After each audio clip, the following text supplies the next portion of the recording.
Le monde fait face à des épreuves. Les conflits, la pandémie de Covid, le changement climatique, la hausse des inégalités.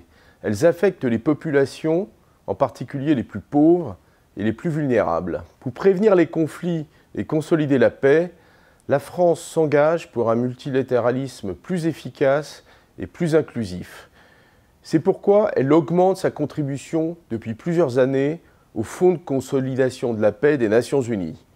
En 2021, celle-ci a été multipliée par 4 pour atteindre près de 5 millions de dollars. Rapidement mobilisable sur des projets concrets, le fonds traite les causes profondes des conflits. Je pense notamment à la marginalisation politique et économique, aux violations des droits de l'homme.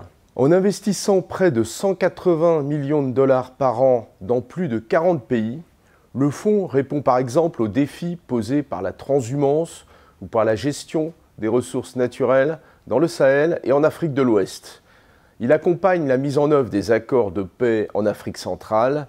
Il renforce la cohésion sociale dans des zones difficiles d'accès dans la région des Grands Lacs.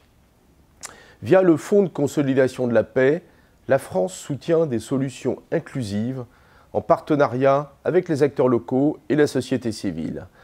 40% de ces financements appuient directement l'autonomisation et la participation des femmes et des jeunes dans les processus de gouvernance.